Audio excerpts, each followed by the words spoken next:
Pag sa panaginip naman, nakakita ka let's say mga tribo-tribo or alam mo yung parang mga mukha ng tao na ibang dimension or ibang timeline. So maaring part yun ng past life mo or maaring yung body mo is nag-ano na siya, parang nag-ano yung tawag dyan, yung term na yon, yung nag-ano ka, nagpo-project, anong tawag dyan, nakalimutan ko yung, hindi siya astral, kumbaga na ano mo, nakikita mo yung sa ibang dimension. Merong term na nakalimutan ko sa dulo ng dila ko, na minsan nagagawa ko din siya.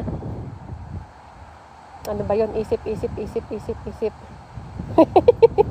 hindi ko pa maano, hindi pa lumalabas sa isip ko. Hindi ko maalala kung ano yung term doon. Meron yung ano pala. Yun pala yung remote viewing. Minsan may mga mag-pop up sa'yo pero nakaka-remote viewing ka na. Kumbaga hindi ka naman nag-astral pero nakakapag-remote viewing ka na doon sa ibang sa ibang dimension. Magandang topic na. Lagi ako nananaginip Shiny copper na reptile sa wall. Ayan, mga ganyan. Angelic Shokolokoy na reptile. Merong gano'n. Iba si Crunch. Nakikita mo yon in person. Paano mag-remote viewing yung remote viewing, hindi ko naman siya ginagawa, pero minsan kasi automatic lang mag-set ka ng intention, pero pwede mo siyang ma-practice. Let's say na doon ka sa kwarto mo, tapos pumunta ka sa kitchen. Tapos doon sa kwarto mo, pwede mo siyang kung gusto mong i-practice yung remote viewing. So let's say doon sa kwarto mo, meron ka nilagay sa isang bag na gamit doon, o let's say color blue, or depende kung ano yung gamit na nilagay mo doon. Tapos pag pumunta ka sa kitchen or kahit saan na part ng bahay mo, or kahit basta hindi nakita ng mata mo kung ano yung nakalagay doon.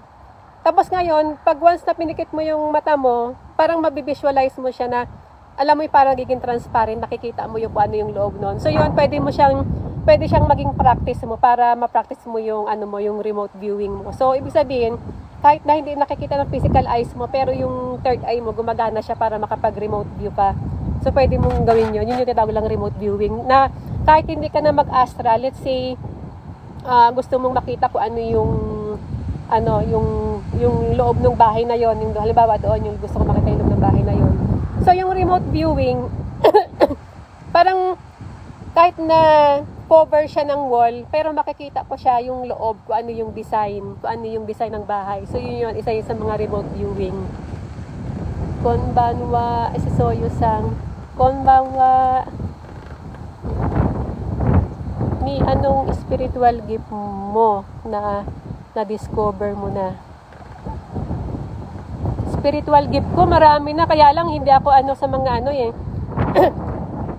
kung ano lang yung sa alchemy, yung kaya kong i-purify yung lugar. Kaya di ba lagi ko ini-explain ko yon na ganun mag-work yung alchemy kasi na-experience ko na. Kasi mahirap mag-explain nung hindi mo na-experience. Let's say yung lugar is maraming mga away-away, congested, let's say very toxic. Pero once na pumasok ka sa lugar na yon, yun nga nagiging energy purifier ka. Para kang you are a living purifier na kaya mong linisin yung energy field nung nasa loob. So kahit na mayroong mga away-away doon, yung energy mo, yun yung nakakapaglinis no sa loob. Para kang yung energy purifier na kini-cleanse mo yung energy field doon. So ganun, kaya nawawala